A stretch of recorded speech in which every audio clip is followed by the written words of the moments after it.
भोले जी और माता पार्वती जी के कमल चरणों में गोर छुके गोर लागतानी हमार प्रणाम स्वीकार होखे। माँ जगदम्बा भवानी के कमल चरणों में गोर छुके गोर लागतानी हमार प्रणाम स्वीकार होखे।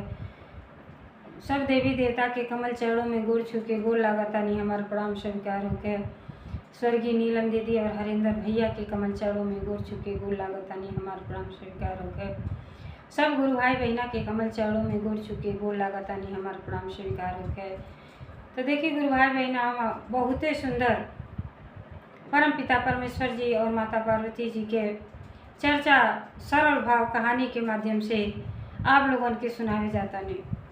ये चर्चा की आप लोग ध्यान पूर्वक सुनब और आधा अधूरा कबो ना सुनब, कथा पूरा पूरा सुनब। सभी कथा आधा अधूरा सुनले से परम पिता परमेश्वर और माता पार्वती जी के अपमान होला, और पूरा कथा सब सुनब, आप लोगन के ज्ञान भी मिली और कथा के रहस्य के बारे में पता चली कि ये कथा के रहस्य में का छिपल बा और कौन सा ऐसा बात ज्ञानवर्धक बा।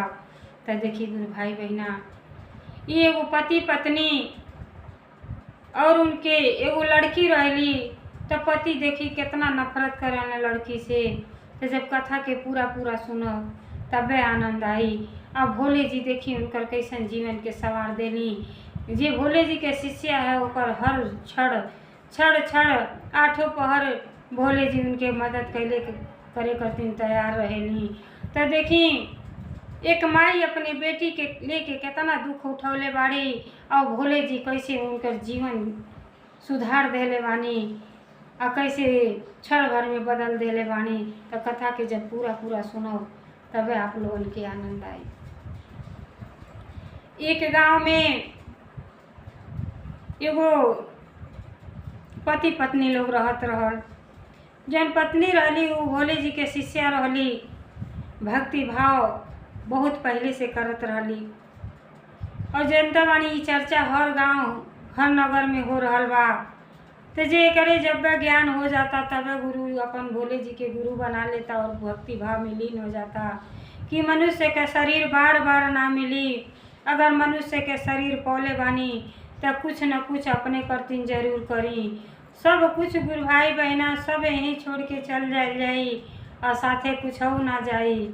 जैसे भोले जी खाली प्रेम का भूखा आई, सामग्री से ना कि इतना चीज़ ले जाके आप चढ़ा जाए तब भोले जी खुश होकर। अरे सबसे पहले तो अपन शुद्ध मन विचार के शुद्ध कोई के भक्ति भाव करब, ध्यान करब तो भोले जी आपके सब मनोकामना पूर्ण करे वाला हैं। वह सृष्टि के रचयिता हैं, उन्हें के दिहल शरीर है। तो देखिए गुरु भाई बहना, दोनों जनी में पति पत्नी में अपार प्रेम रहल। बहुत प्रेम अपने पत्नी से करत रहना। अजन का पत्नी भी रहली तो बहुत अच्छा रहली। बड़ा सवेरे उठ के अपन भक्ति भाव कर पूजा पाठ कैले के बाद नाश्ता पानी पति के परमेश्वर समझे बहुत ख्याल रखत रहली। कुछ दिन के बाद जब वो गर्भवती रह गईली तब पति बहुत खुश भइल, कहना कि हमके तब बेटा हुए चाही। बेटा होई कहे से हम अकेला बानी, हमरे घर में बेटा आ जाइए तो हमन के बुढ़ापा के सहारा हो जाइए। आ इतना भक्ति भाव करेलू तो अपने भोले जी से कहियो कि हमके बेटा हुए चाही। बेटी से बड़ा नफरत करत रहना। उनके पतिये से समझ गई लली पत्नी कि देखी माँ ये 9 महीना तक ढोएली, लेकिन ये तक केहू के पता ना रहेला कि ये अन्हारे कोठरी में बाबू आवता की बहनी। अब बेचारी बहुते चिंतित रहे। जब भी पति बाहर से आना तब कहें कि सुशीला हमरे घर में बाबुए आई और लड़की तो हमके पसंद ना हुई। आई जब सुशीला रहली बेचारी, ई जब से होश संभरले रहली अपने मायके में रहली तब भी यहाँ भी वो भोले जी के अपन गुरु मानले रहली। भक्ति भाव बड़े प्रेम भाव से करत रहली और दान पुण्य भी कर। केहू उनके द्वारे से केहू भूखा दुखा खाली ना जा। उनके मन में यह रहे कि अगर हम मनुष्य के जीवन पौले बाणी, अगर मनुष्य के शरीर पाके और केहू के काम ना आवे तो ये जीवन व्यर्थ बा। अब ये समझ कि बेचारी बहुते दान पुण्य करें, और दान पुण्य कैले के वजह से भोले जी सोचनी कि इनके हम कन्या दे दी। अब कन्या के प्राप्ति ओकरे घरे होला जेकरे घरे बड़ा जे भाग्यशाली होला। अब वो सोचने कि दान पुण्य में हमारी शिष्या है आ दान पुण्य भरपूर करेली, तो कहे न हम इनके जीवन के धन्य बना दी और लड़की दे दी और कन्यादान दे दी हैं, तो इनका जीवन सफल हो जाई और वही बहाना दान पुण्य भरपूर कर ली हैं।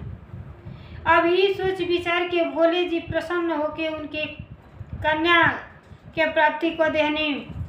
अब जैसे 9 महीना बीतल, अब बेचारी बार बार डरते रहें कि जितने पति प्यार करत रहना उतने डर रहल कि कहीं लड़की हो जाए तो देखो तहीं प्यार नफरत में बदल जाए। गुरु भाई बहना तो देखी जे भरे बात के सुनाता ये पर गौर करी कि ई तो केहू के बस के चीज़ ना है। लड़की से कबो नफरत ना करे के चाहिए, लड़की लड़का में कौनो अंतर नहीं है।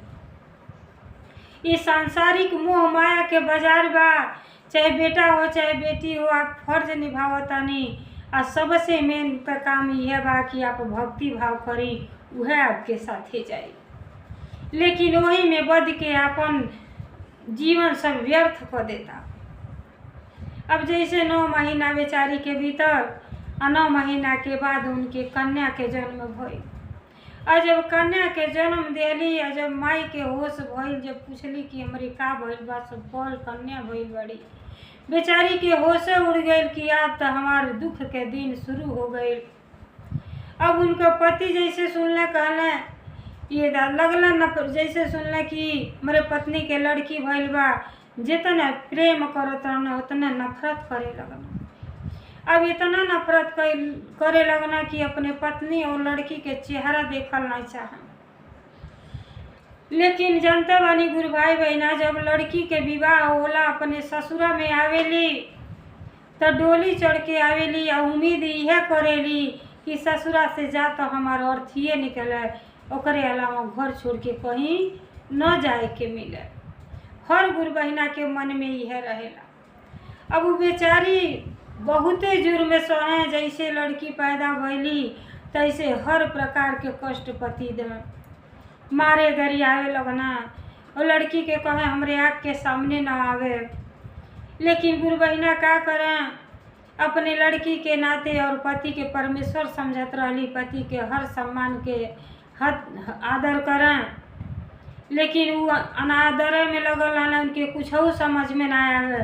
जे भक्ति भाव नहीं जानी, प्रेम अंदर ना रही, जब प्रेम नहीं रही तो भक्ति भाव करी का भोले जी के।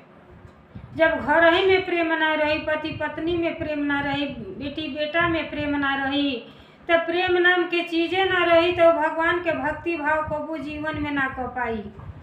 तो देखी जौन गुरु बहिना, जब आप सभी शिव चर्चा में जानी तो जौन उनके दिमाग ना रहला तो ये कहिया कि देखा चल दिली लोग शिव चर्चा में, अरे यही बहाना दूगर नाम लोग ले लेला। तो भगवान के नाम तो मरते दम एक बार नाम लेले से तो तरन तार हो जाला।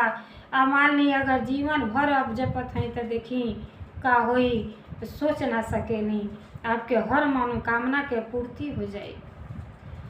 अब देखी इतना नफरत करे लगना कि धीरे धीरे गुरु बहिना के लड़की 10-12 साल को हो गईली। अब बार बार यह कहें कि तू दोनों जने हमारे घर छोड़ के निकल जा, कहीं चल जा, लेकिन हमरे घर में ना रह। लेकिन जुर्म सहते जा कहें कि हो सके भोले जी के दया होकर कहियो तो मन इनका बदल जाओ। लेकिन जैसे आवे लड़की के देखे वैसे नफरत करे लगना। जब से वो आवे तो गुरु बहिना संस्कारी रहली, बेटी के बहुते संस्कार देले रहली। जैसे बाप बाहर से आवे तो जान लगे जूता उता निकाले, पानी लेके दौड़े कि पापा पानी पी लो, पानी के मार के गिरा दें और पानी और बहुत डांट फटकार करें कि तू हमरे आँख के सामने से हट जा, तू लोग हम तो उनके देखल ना चाहता नहीं। इतने नहीं, जैसे वो लड़की सियान होके लगल अब दिमाग उनकर और उल्टा हो गई कि अब बढ़न हो जाए तो एक विवाह शादी करे के पड़ी। तो सारा जौन भी धन इकट्ठा कैले बानी और सब हमार खत्म हो जाई तो हम बुढ़ापा में का करब। अब बहुते नफरत करे लगना मारे पीटे। और एक दिन तो ऐसा कैला कि घर में से निकाल के दलाना में क दिया ना माई बेटी के, और कहना कि साँझ ले जबले हम घर में आए तबले तो उनके घर छोड़ के निकल जाए के, अगर ना घर छोड़ के निकलू लोगन तो दोनों जानी के जान से मार ढारब। अब जन गुरु बहिना रहली सुशीला बहुते चिंतित भैली कि अब जाई तो कहाँ जाई, अहू पर लड़की के लेके कौने डगर में जाई, हे बोले जी कौने डगर में जाई। और बैठला रह गई, कहली ठीक बा अगर मौत लिखल हो तो पतिए के हाथे से हो जाई आ ख़त्म हो जाई जीवन, आ घो लेकिन घर छोड़ के नहीं कहीं जाई। बेचारी के घर में 3-4 दिन से चूल्हा नहीं जरल रहल, बाहर से अपने खा पी के आ जाओ, और लड़की और माई बेटी वैसे रहली। अब जैसे साझी के अइला ओकरे बाद बाही पकड़ के दोनों जनी के बड़ी मारपीट कैला आ कहला कि गनीमत यह बा कि दोनों जनी घर छोड़ दो, नहीं तो हाथ गोड़ तोड़ के बैठा देबा आ फिर लोगन चलहू लायक ना रह जेबू।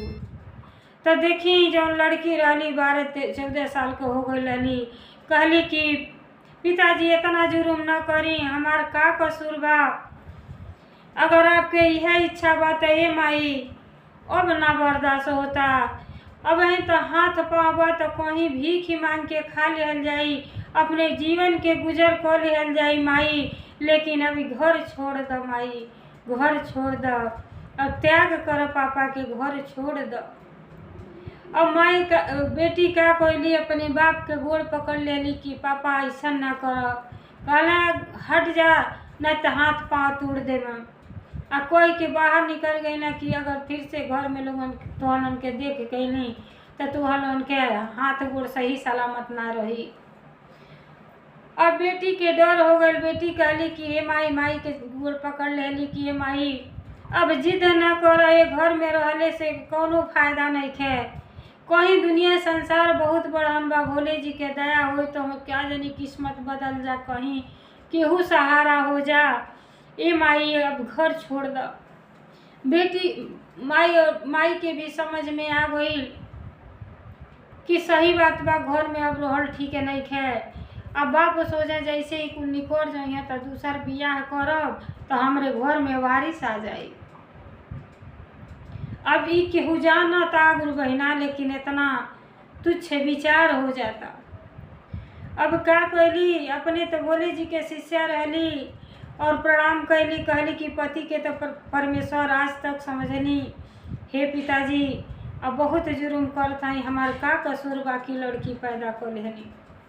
अब भोले जी तो सब लीला देखता नहीं कि इतना जुर्म पति कर रहल बाना, तो जे पत्नी के सम्मान घर में ना करेला वो जीवन भर कबो सुखी ना रहेला। अरे जीते जीते सम्मान ना कैल, कुछ समझबे ना कैल, मरले के बाद पछतावा के सिवा कुछ ना रह जाला।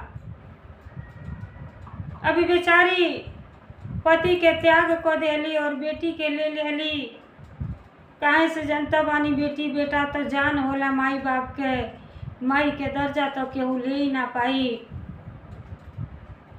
आना माई के कर्ज केहू चुका पाई।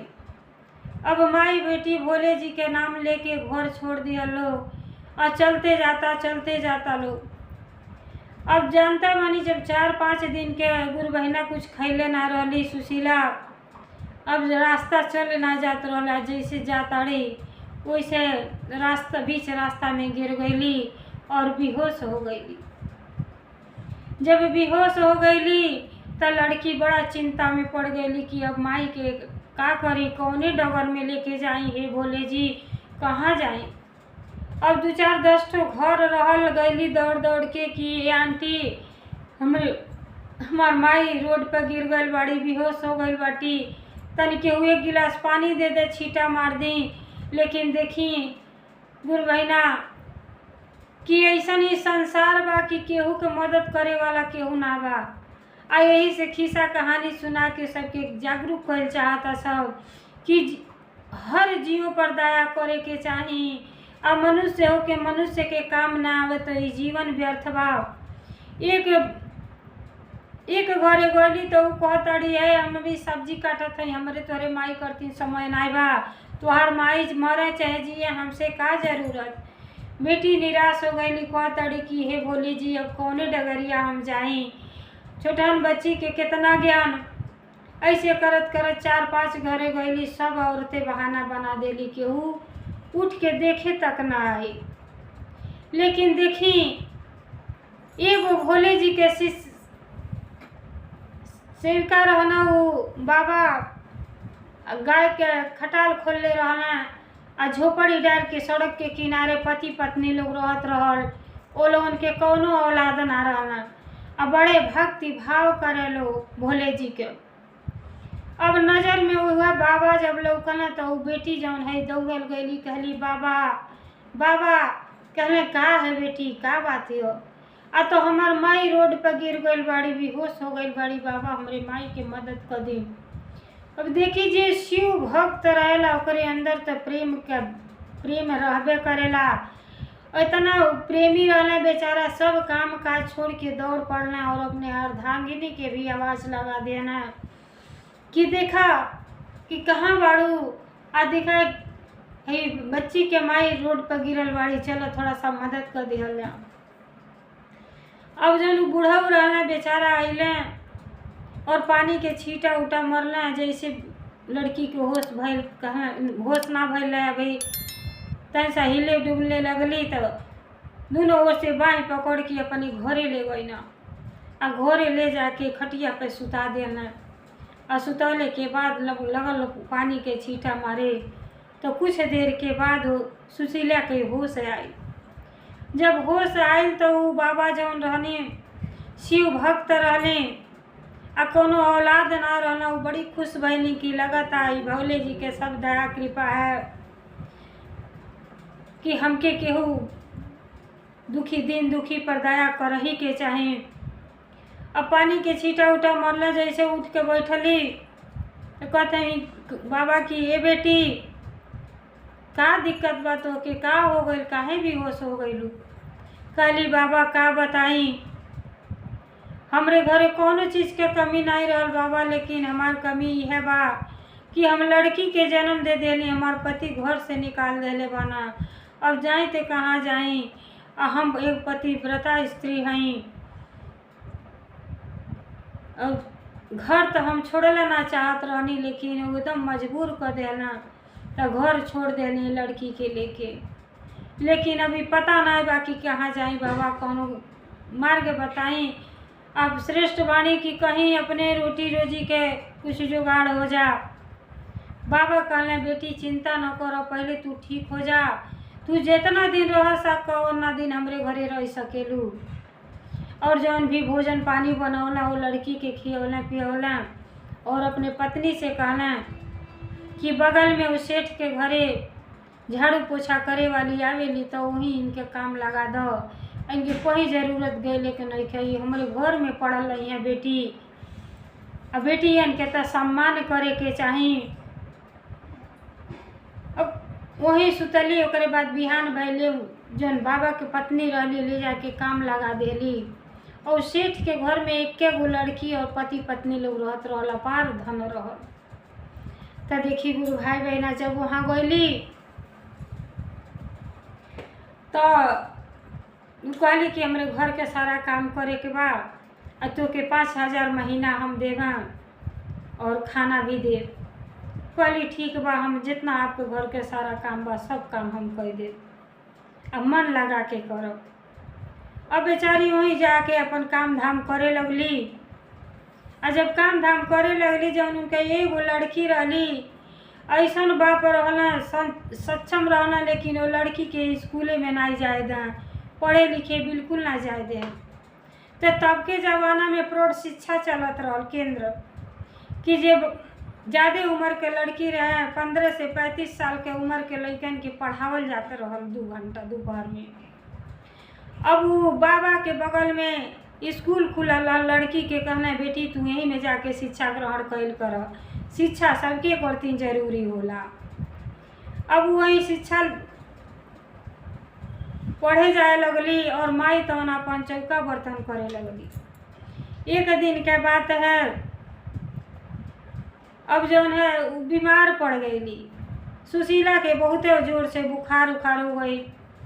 तब बेटी उनका कहली कि माई तू कैसे जेबू, तोके तो बहुते जोर से बुखार आवता, रहे दा आज काम करे हम ही चल जाते हैं।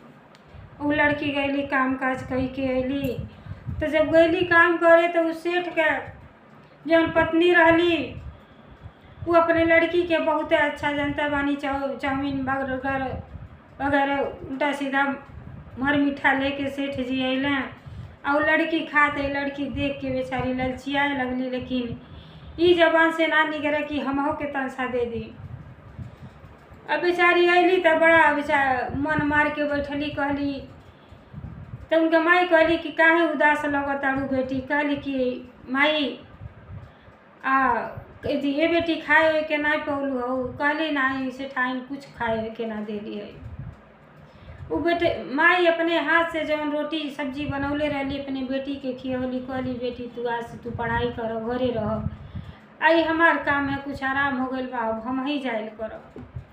आज जैसे वो सुशीला वहाँ काम करे गईली, जौन सेठ के पत्नी रहली बड़ा बीमार चलत रहली, अचानक में बेहोश हो जा तो 4-4 दिन होशवे ना आवे। अब बहुत धन संपदा रह, बहुत अच्छी भी रहली।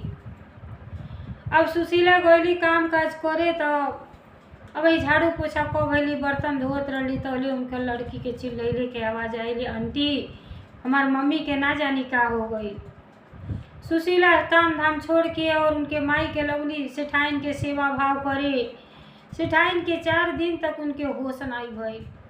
अब बेचारी उतना अपन औलाद नाई के सेवा करी, लेकिन वो तो शिव भक्त रहली, उनके दिल में अपार प्रेम रहल। वो अपन माई अपन अतिथि समझ के रात दिन उनकर सेवा भाव कैली और गोड़ पकड़ के सुतल रहली। तो चौथे दिन जब सेठाइन के होश आई तो देखा ताड़ी कि सुशीला उनके पैर पकड़ के या पैरवे पर सुतल बाड़ी। तो कहली हे बेटी, उनके मन में दया भाव आयल। दया भाव कैसे आयल देखी गुरु भाई बहना, सब भोले जी के कृपा है। जेकर नाथ भोलेनाथ वो कबो अनाथ नहीं होला।